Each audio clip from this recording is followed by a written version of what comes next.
Hello and welcome to the Sideboard here at the StarCityGames.com Orlando Standard Open. I'm Glenn Jones. I'm here with Mark Nestico. Hi. Mark, everyone knows you as a little bit of a brewer around these parts. A little bit. You like to tweak, you like to tune, and you're here today with your own take on Prime Speaker Bant. Yes. A deck we saw come to really fast success just a few short weeks ago, but it's since kind of been on the back burner ever since I think like the Star City in Indianapolis. I haven't really seen it much. A couple weeks. So your big change here, you've shifted around a little bit of the action in the main deck, leaning less on Big Garrick, and you've added clones and acidic slimes. Yeah, the big change that we made to this deck was obviously what you said. It's clone and acidic slime, mostly because clone just functions as, in some matches, Thragtusks, Restoration Angels, Smiters, more Angels. It just gives you like an insane amount of versatility along with your Restoration Angel. Slime we added strictly because it aids in your Reanimator matchup, which got tough.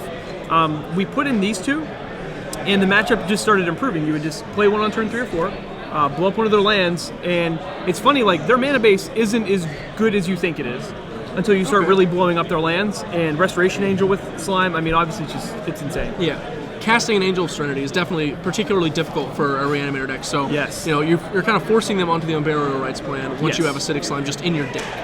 Right. At that point, that's the only way they can get it into play. And of course, like, you have a ton of mana acceleration yourself. The core of the deck is in fact the Pilgrims, Arbor Elves, and Farseeks, I think. And you ramp into your own Angel of Serenities to counter theirs. It's our way of just kind of saying to them, we can play the same game that you do in terms of powerful cards. Even though we're doing it a little bit differently, it still gives us a huge edge, and especially like in mid-range matchups as well. Like if you stray away from the Reanimator match for a minute, like it just beats Jund. It's very difficult for them to play through it. Your Naya mid-range decks, and occasionally against the fast decks, if you're on the play, you get a turn 5 Angel. Ends the game. I've actually been a big fan of Acidic Slime just in most of the standard mid-range decks that are cropping up these days.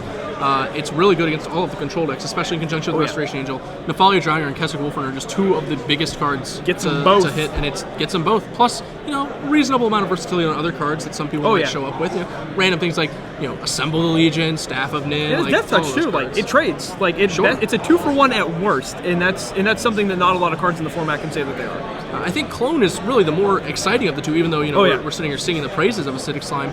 Evil Twin, just debuted pretty much. It's shot at the big time from the Mox Championship, and Clone is obviously not quite as twinny as Evil Twin, but the old standby, the original, as it were. Yeah, old trusty here.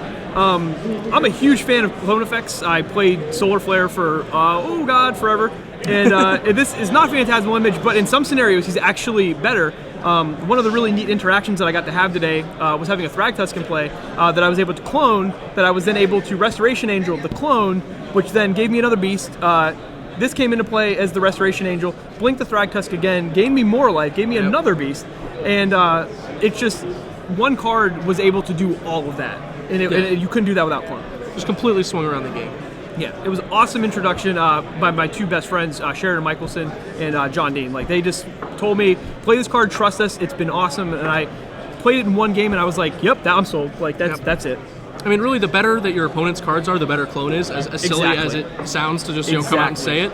I remember, just like a year ago or so, the Grand Architect deck that just ran like 12 clone effects, relied completely on your opponents just playing good creatures, and that's like a very viable strategy when the creatures were like Titans, like Clone Frost Titan was just a very powerful thing to do. Clone Thragtusk, Clone Restoration Angel, these are equally powerful things. And it also stops them from just like stone killing you with their Angel Serenity. A lot of those Reanimator decks, they try to play the long game, and they will try to cast their Angel to hit your guys. Well, all of a sudden you're cloning it, getting back your Angel Serenity. Now you establish a loop with clone and your Angel, and it's something very difficult for them to play out of. Yeah, makes total sense. Beyond that, we're going to move over to your sideboard, which has a couple of spicy numbers in it. We got a few. I know you've added some Supreme Verdicts, which is not a card that the Prime Speaker Bant list can generally afford to run because of its reliance on these Mana Elves and Loxodon Smiter. So how have those been playing out for you? This card's actually been really good. Our two worst matchups, I would say, are going to be Naya Humans. It's very difficult to play through Frontline Medic. Yeah, Frontline Medic's incredible. They just start giving all their guys indestructibility. It's very hard to power through that. So this is kind of like our nod to that, and at the same time, the Peddler deck, which it might seem like it's the kind of deck that not a lot of people are going to play, but you get this, in other matchups, but it kind of has splash applications to that matchup because obviously you're all creatures, and whenever they start to do things like soul bonding their peddler with their Staticaster, you just can't win now. No, like it's a bad situation. So what we do is we'll play a mana guy, and say go, we'll play a land, they'll start to assemble their board, and we'll just wrath them. And now they have nothing, and we've got things like Serenity to kind of pick up the pieces.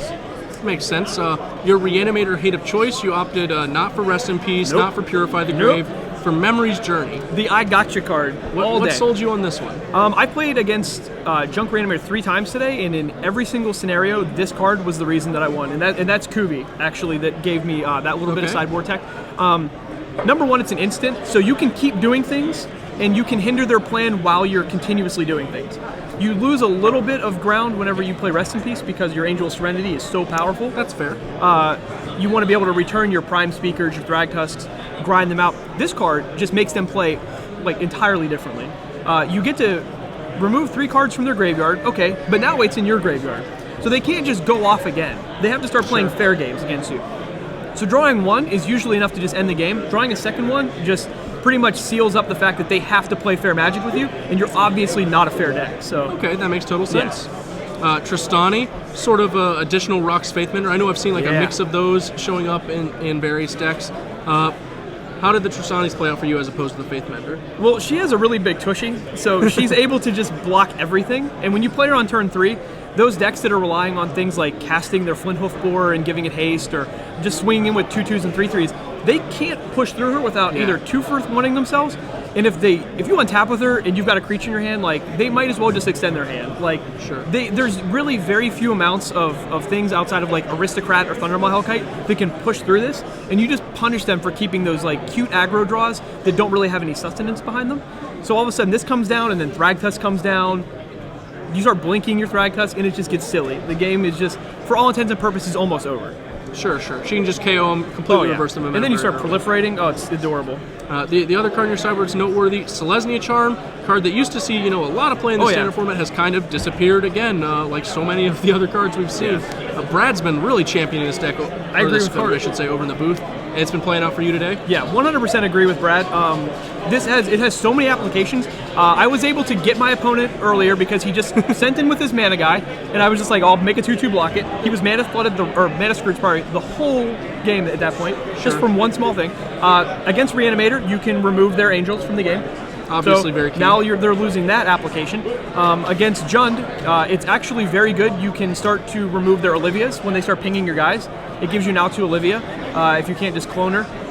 And then in one of my features, I attacked and I just had double Selesnya Charm against Junk, and I just +4/+4 to a couple guys and gave him trample and killed them. Like, the worst case scenario, it's pretty easy to turn into a shock of some kind. It just does everything. It does it well. It doesn't do anything insanely great, but what it does well for us.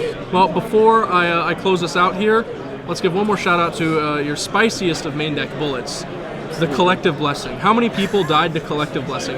I call it the Kamehameha Wave, a la Goku. There are so many games where they're just like, oh, we're at parity, like, you don't have a better board than me, and you're just like, suck please, and you're just like, Collective Blessing, attack you, and not only are they dead, but they're demoralized. So when you do it game 1, they completely lose all will to play game 2, and you actually have it live Glenn until you have creatures in play, a Collective Blessing, and then you play a Prime Speaker. Because you're just like, oh, I'll just draw out my deck, thanks. And I really like it just in breaking open Thragtusk mirrors, because it puts a Thragtusk at a perfect size to attack through another Thragtusk. I wouldn't say like it's the heart and soul of the deck, but it's the card that like you're like, man, I don't think I can win, and then it just knows. It's like, Mark, I'm there for you, and you just draw. You're like, yay, I'm playing Kitty Magic.